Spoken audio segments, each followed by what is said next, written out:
The Quiet at Lockwood House. The estate sale at Lockwood House was a treasure hunter's dream, and for Martin, a collector of oddities, it was paradise. The last recluse of Lockwood had died with no heirs, leaving a century of accumulated silence. Martin bypassed the furniture and silver, heading straight for the small, cold study. In a desk drawer he found it, a beautiful leather-bound journal, labeled Volume 11, Atmospherics and Temperaments. The pages were filled with elegant script describing not weather, but moods. The final entry sent a chill down his spine. Experiment concluded.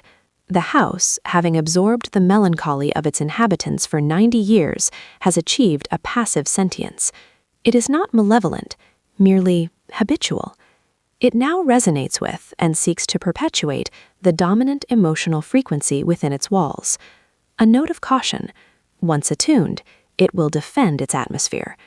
To introduce a discordant emotion, raucous joy in a house of sorrow, for example, is perceived as a threat.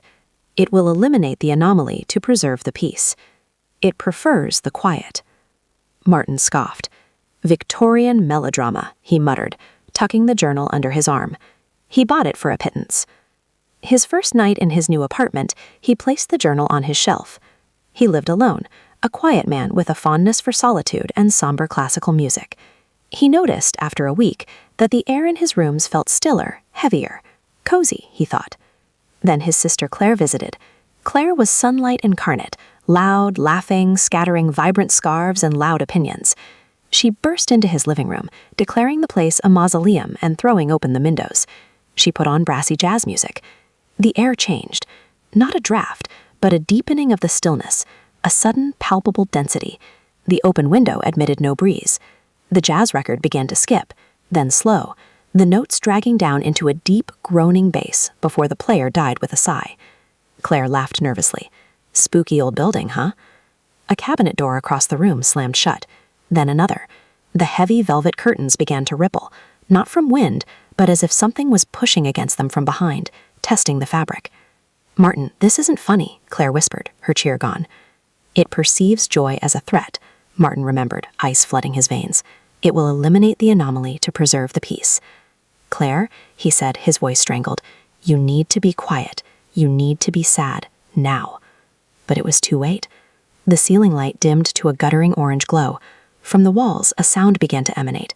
Not a hum, but the sonic imprint of a sigh, a deep, weary exhalation of profound and endless sadness. It pressed on their eardrums, their chests. Claire opened her mouth to scream. The sound that came out was thin, muffled, instantly absorbed by the hungry quiet. The velvet curtains surged forward, not like cloth, but like soft, smothering wings, enveloping her. Martin stood frozen, a statue of dread.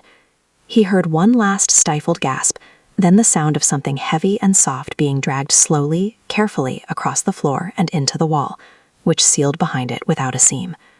The silence returned, thicker now, complete. The light brightened to its usual soft gloom. Martin sat down slowly in his armchair. He felt an overwhelming, tranquil wave of sadness. It felt like home. He knew he would never try to leave, never laugh again. The house had its preferred atmosphere, and it preferred the quiet.